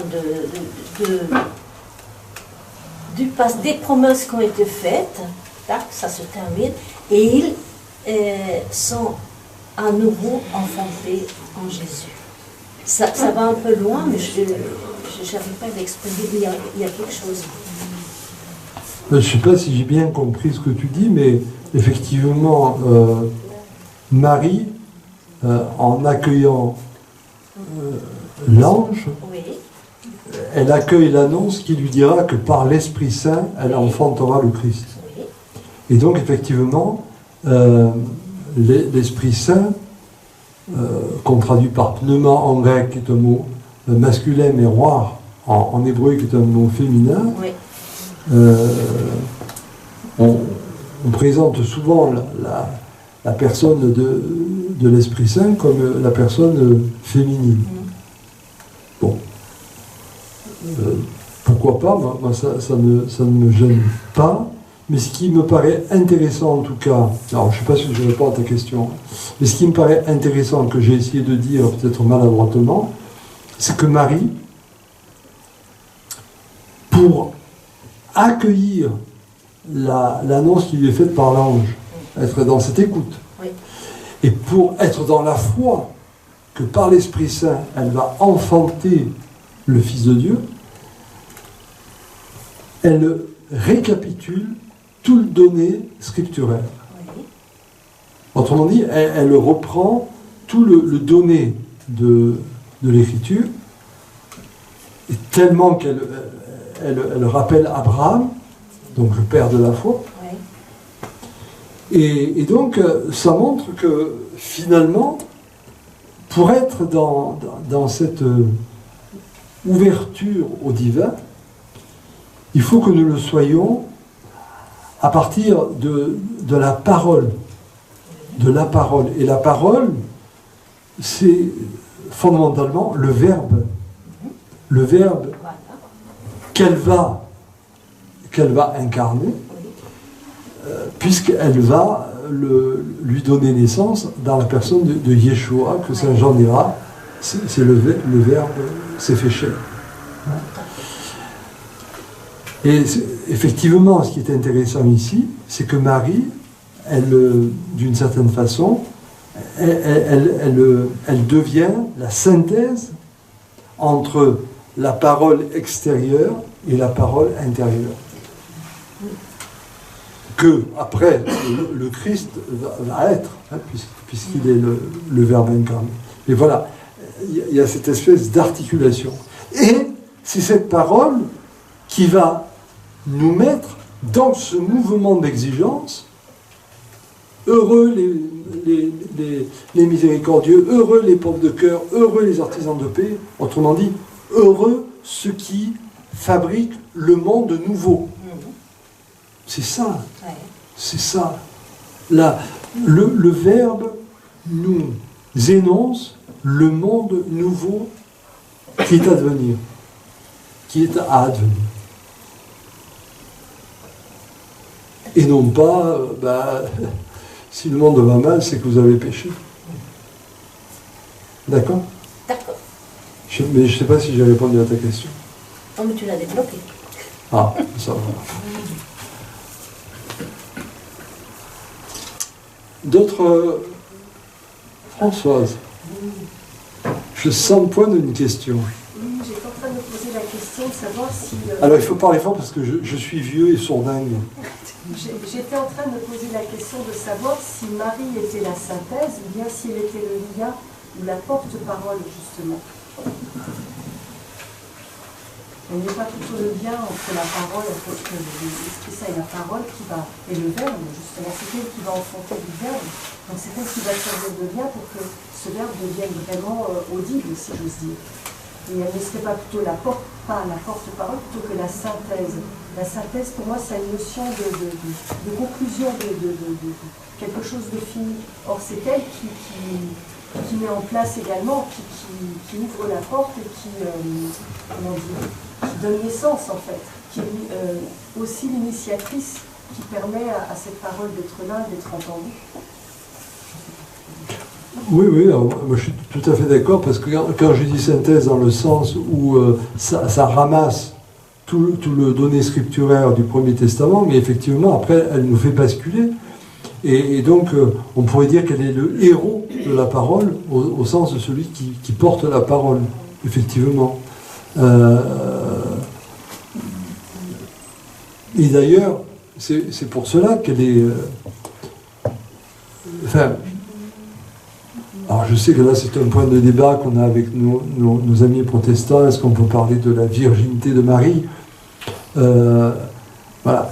Mais pour moi, la virginité de Marie, c'est pas la virginité gynécologique, mais elle est vierge dans le sens où elle est capable d'accueillir dans sa pureté la portée de cette parole pour la restituer. Pour moi, c'est ça la virginité de Marie. Et parce que là où nous sortons de la virginité, c'est lorsque nous sommes dans justement le système de l'idéologie où a priori on va se mettre dans des dans des considérations, alors qu'elle ne va pas être dans une considération a priori. Elle accueille cette parole et elle la restitue. Et là, c'est là où vraiment elle est dans l'humilité absolue, c'est-à-dire qu'elle se retire pour laisser passer la parole. Alors c'est fou parce que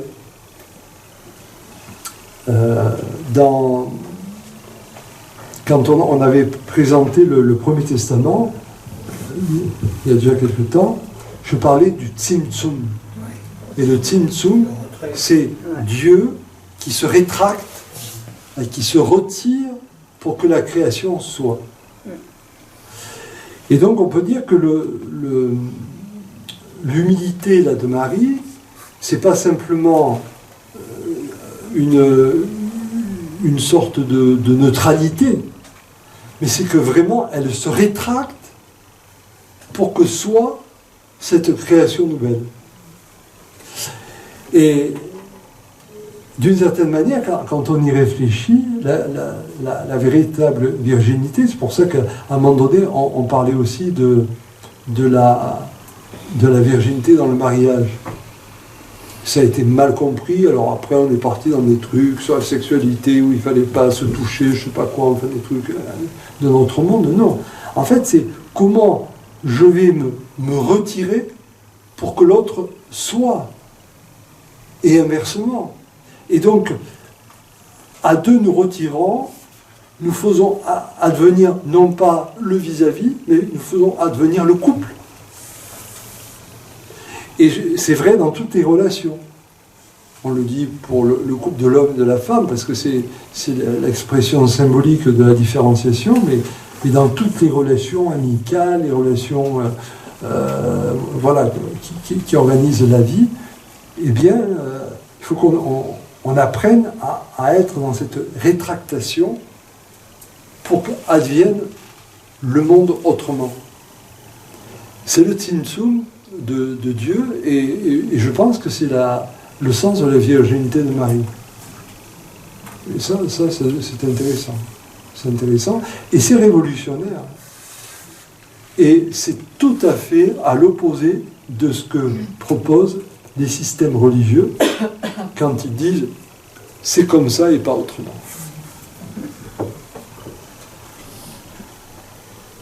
Moi, quand j'étais petit, on avait un livre de catéchisme, il y avait des questions-réponses. Qui est Dieu est esprit, on apprenait par cœur, on avait une bonne note, mais c'était bien plié. Hein.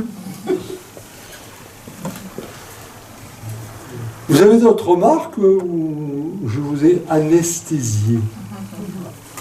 Oui, Françoise? Cette notion de retraite pour laisser la place, ça peut être aussi interprété de façon individuelle. Ça peut être interprété de façon individuelle, c'est-à-dire oser se mettre en retrait de qui nous sommes pour pouvoir découvrir qui nous allons devenir aussi. Ah, mais complètement. Oui. Complètement. En fait, pour être en alliance avec l'autre, que ce soit un conjoint, un ami, un enfant, etc., il faut d'abord être en alliance avec soi. Et le drame, c'est que comme on est souvent isolé de soi-même, on cherche en l'autre ce qu'on ne trouve pas en soi, et on fait de l'autre son pansement. Et c'est ce qui fait écrouler les couples, les amitiés et tout ce qu'on veut. Parce que l'autre devient le miroir de mon ego. Donc effectivement, il faut que j'apprenne à me retirer. Et là, il y a la belle parole de saint Paul qui dit « Ce n'est plus moi qui vis, c'est le Christ qui vit en moi ». Et le Christ, bien sûr, il est révélé en Jésus, mais c'est plus que Jésus, c'est la personne qui est ointe en moi. Donc il faut que je me retire pour accueillir cette personne qui est ointe en moi. Voilà, c'est fort. Hein. Ça demande du travail. C'est ce qui arrive à Marie d'ailleurs, hein, quand elle se retire, elle ne retire pas tout. Elle retire son ego de Marie, son identité en tant que Marie terrestre, mais elle reste quand même le principe féminin indispensable à l'incarnation. Elle représente la matière, mais la matière en tant qu'incarnation. Parce qu'elle est fécondée par un principe masculin-féminin, comme on voudra, en tout cas un principe spirituel, sur lequel elle n'interfère pas, mais elle permet que ce principe spirituel puisse devenir chair. C'est elle qui donne la chair, quand même. Elle procrée de cette façon. Ça veut dire qu'elle crée, mais en tout cas, elle procrée. Et donc, elle va finalement faire ce pourquoi elle a été destinée. Absolument. Parce qu'elle s'est retirée en tant qu'égo Marie. Elle est restée principe, pour le coup. Et on peut dire la même chose de Marie de Magdala, parce qu'au matin de la résurrection, elle commence par dire, quand elle le reconnaît, au départ elle le prend pour le jardinier, ce qui est intéressant, hein, je le disais, parce que ça nous ramène à notre vocation qu'on oublie, on doit jardiner le monde. Mais après, quand elle le reconnaît, elle dit Rabouni, ce qui veut dire mon Seigneur. Et quand il lui dit ne me retiens pas, Noli me tangere, ne me retiens pas, mais va dire à mes frères, je suis ressuscité, là, elle quitte ce côté possessif de l'épouse. Alors quand je dis l'épouse, c'est pas pour repartir dans la littérature très à la mode aujourd'hui, dire qu'ils ont couché ensemble, etc. Peu importe, pas la question. Mais vraiment de l'épouse dans le sens où elle s'est laissée épouser par le Christ, parce que nous avons tous à nous laisser épouser par le Christ. Hein? Donc, mon Seigneur et mon Dieu, hein, c'est ça, voilà. Donc, Marie Rabouni, mon Seigneur, et elle quitte cette expression de Rabouni pour, ayant entendu ne me retiens pas, aller dire et devenir celle qui va porter la parole. Donc, effectivement, Marie de Nazareth va enfanter la parole, elle donne chair, et Marie de Magdala va enfanter la parole, elle la porte. Donc, la place de la femme dans les évangiles, elle est capitale. Voilà. Mais en tant que matérialisation de l'esprit. Absolument. Lui donner forme, lui donner corps. C'est ça. Donner corps. Bon. Ça vous a pas intéressé? Ah oui, non, mais parce que quand vous êtes tous... Moi, je voudrais dire quelque chose. Ah, Marie. Mais, par exemple, j'ignore pas que au temps de Marie et de Jésus qui est né de Marie, les Romains, ils étaient très violents, quoi, hein, parce que Jésus est mort sur la croix. Il y a beaucoup d'hommes, je sais pas, des femmes, j'en sais rien, qui sont morts sur la croix aussi à l'époque. C'était d'une violence extrême. Ah oui. Donc, Marie, elle était dans un cheminement.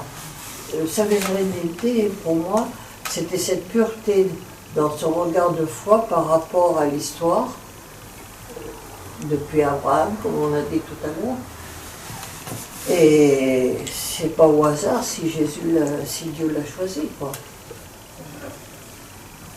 Elle était en accord déjà avant cette descente dans son corps pour donner l'enfant Jésus. Oui, c'est pour cela d'ailleurs qu'on parle de l'Immaculée Conception, celle qui est conçue sans le péché, mais en fait ça veut dire concrètement celle qui ne veut pas se laisser enfermer dans ce système de mort, mais qu'elle accueille vraiment le principe du vivant. Et oui, tu as tout à fait raison. Et bien sûr que Marie connaît l'esprit du monde. Hein. Quand elle accueille l'ange Gabriel, elle connaît l'esprit du monde. Hein. Et l'esprit qui depuis toujours, depuis le meurtre d'Abel par Caïn, fait que l'homme est un loup pour l'homme. Parce que quand tu dis que les Romains c'était très violent, mais on est toujours très violent. Hein. Tout ce qui se passe autour de nous. On a énormément évolué au niveau scientifique, au niveau technique, etc. Mais au niveau de la conscience, on en est toujours au même point. Toujours au même point. Et donc, la grandeur de Marie, oui, c'est dans ce monde de violence, de dire « je crois que la vie est possible, je crois que l'amour est possible ». Et peut-être, alors ça, c'est pas par démagogie pour le féminisme que je dis ça, mais peut-être que c'est quelque chose qui est, je dis peut-être, je sais pas, propre à la mère. Le fait que la femme porte en elle la capacité d'être mère, c'est-à-dire qu'elle porte en elle la capacité à la vie, et là il y a quelque chose qui pour nous, masculins, est peut-être moins sensible. Je sais pas. Mais ça a toujours été pour moi quand même les femmes qui n'ont pas eu d'enfants, hein, mais elles portent en elles cette capacité à la vie, et tous les mois par les menstruations, donc c'est rappelé, voilà, il y a quelque chose qui pour nous hommes nous échappe peut-être, enfin en tout cas ça nous est moins facile d'accès, ça demande plus de travail. Je ne sais pas, mais quelque chose qui me taraude depuis longtemps. C'est pour ça que quand je prêchais des retraites à des religieuses, j'étais toujours assez impressionné. Parce que ces femmes, elles portaient en elles cette vie. Voilà. Il y a un mystère. Chez la femme, il y a quand même un mystère. Et je pense que c'est une des raisons qui fait que toutes les religions mettent toujours de côté la femme. Comme si l'homme avait besoin de s'octroyer un pouvoir comme s'il se sentait quelque part inférieur. Il y a quelque chose. Parce qu'on regarde, quelles que soient les religions, l'homme écrase toujours la femme. C'est quand même étonnant, ça.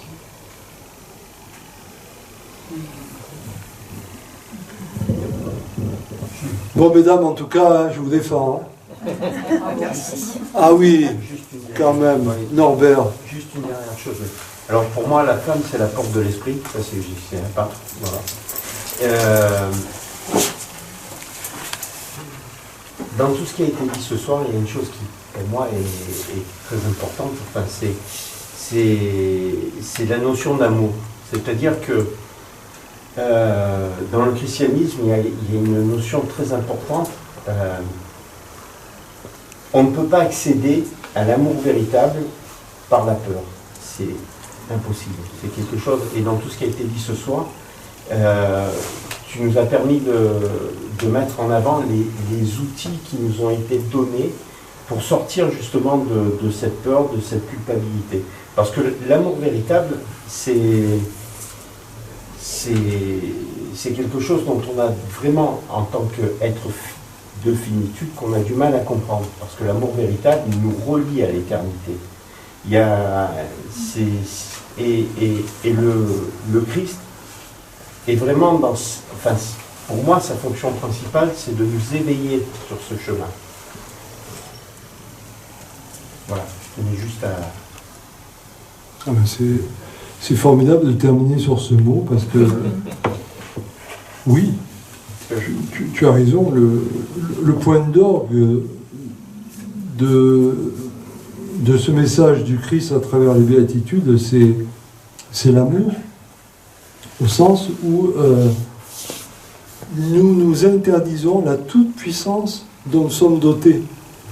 Et la toute-puissance, c'est la vie. Nous sommes faits pour la vie. Et la vie, c'est l'amour.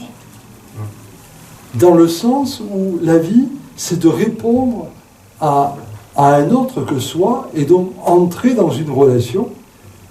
Et donc là, il y a de la vie et il y a de l'amour, parce que je m'en remets à. Je me confie à. C'est la confiance, c'est la foi, c'est tout ce qu'on veut. Voilà. Et une dernière chose, parce que souvent, dans la lecture qu'on peut avoir des évangiles, le Christ disait « Mes paroles sont esprit ».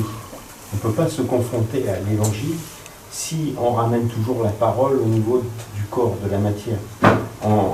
Et là, on a encore ce message qui nous permet de passer du corps, l'âme et l'esprit.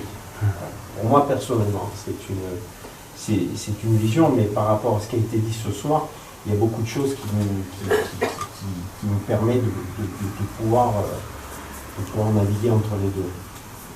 Et là, effectivement, dans ce triptyque corps, âme, esprit, on évite ce que faisait la culture hellénistique qui parlait du corps comme de la prison de l'esprit.